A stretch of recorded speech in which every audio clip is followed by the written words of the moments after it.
What's going on, Ragnarok Online fans and Ragnarok Zero Global fans and not fans specifically as well? So there's this debate been going on my comment section, in the Discords, and everywhere else, on Facebook, everywhere else, that, oh my god, the server's pay to win, oh my god, Ryan, it's so easy to fix pay to win, refine, it's so easy, I live it. Everybody's got their own ideas, so what I thought we're gonna do is, I'm gonna make a video to try and compile you guys' ideas on how to fix the pay-to-win refine system that supposedly is there, and try and engage in a discussion on where we can take this, how can we actually fix it, what's actually doable, what sort of pros and cons each solution kind of entails. And quite honestly, I've only managed to find really 4 solutions that you guys have been posting, because most of you guys are just like, oh my god, it's pay to win, I'm not gonna play it, oh my god, it's pay to win, I'm not gonna play it, oh my god, it's pay to win, blah, blah, blah. But hardly anybody really comes up with a solution. Okay, here's how I would fix it, right? But those of you who did, you guys are really great, so I'm really happy that you guys are leaving comments like this, with suggestions, with ideas, things for discussion. This is what the open beta is for, and I'm sure if we, have a big open discussion where everybody's respectful towards one another, which quite honestly, most of us are not, let's be honest, then we can come up with something, there is still an option to submit your survey, and this is the most important part. Remember, if you have feedback towards Gravity, you still have an option to submit your post-OBT survey. They will be reviewing them. They've said that officially. They will be actioning the things that people want. So if you want to actually make an impact, and instead of just yelling, oh, it's pay to win, it's pay to win, please submit the survey with your opinions, with your ideas on how to fix it, because that is the most important part. You can't just tell them, hey, it's pay to win, I'm not gonna play it, me. You have to say something that's constructive. So I'm gonna try and do this right here with this video. Alright, first idea. Remove them completely. The pay to win ores, the enriched ore decans, the HD ore decans. I don't agree. We should not be removing them at all. They should be in game. The game is designed the way it is. The gear expects you to upgrade it to +7, +9, and then do it again, +7 and +9 with the grading systems later and all of that. That is gonna be so improbable with regular ores that hardly anyone will have gears that are required to beat the endgame contests, right? Or the newer patches that are gonna come. And you're gonna be like, yeah, but it's possible, it's not impossible. Yeah, it is possible, it's highly improbable. You don't want to have a situation where obtaining gear at like expected refine levels is like the same probability chance like having an MVP card. You don't want to push people into MVP card situations in every step of the way. That's gonna be super bad game experience, and I don't think this is a solution at all. That's my opinion. You guys are free to discuss this later. Make them droppable by MVPs. So if we're gonna have, I see where that thing is coming from. I've seen this, right? If we make enriched and HD Oridecan and Aluminum drop by MVPs in Ragnarok Global Zero, it seems like a good solution, right? But here's the thing. Camping MVPs is a thing. Like, we've all been playing Ragnarok Online. Probably most of us have had this part of our gaming life that we were religiously camping certain MVPs. I remember a lot of times I would be camping a spawn on every single spawn for days and days and days. And that creates, or rather it would create, a massive monopoly thing for those of the player base that basically have no life. And they would just camp the MVP on spawn. And worse, even if the MVP spawns on a PvP map, forget it. Forget it. This is gonna be a situation of like Wounded Morrock from pre-renewal, where there would be guilds, like one guild per server, that would kill Wounded Morrock on spawn and control the supply of Diablo's robe and all the equipment and Diablo's armor and all of that stuff. Basically just because they were able to kill it on every single spawn. They were good enough to do it, they had the coordination to do it, and the same situation would be here if it was droppable by MVPs. Every single MVP would be camped on spawn, and MVPs are harder to kill. Keep in mind, it's not gonna be as easy as, hey, here's a G-Fist, Frioni is dead. No, Frioni's got a lot more HP. Every single MVP's got a lot more HP, and it's gonna be a lot harder to kill them.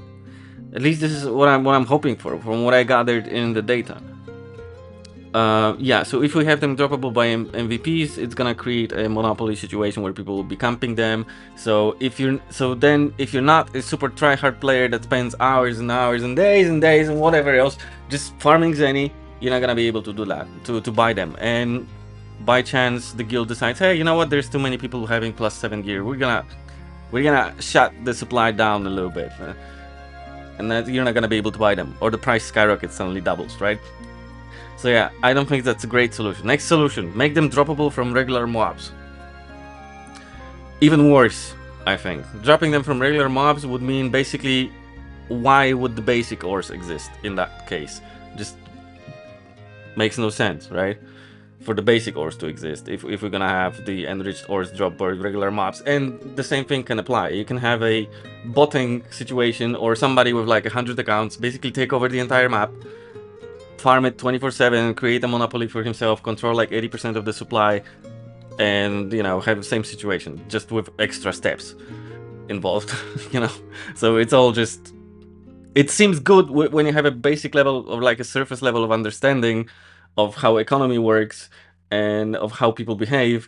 But if you really start thinking about it, those solutions are only surface level solutions that will not lead anywhere. They will only create monopolistic situations. They will propagate a system that rewards people for playing the game longer than 24 hours a day. You know what I mean? Or like creating situations in which people will have 5 accounts and doing whatever they want to do just to kind of alienate the people who don't. So it's the same situation, but you're removing the cash aspect and moving it onto the time aspect completely.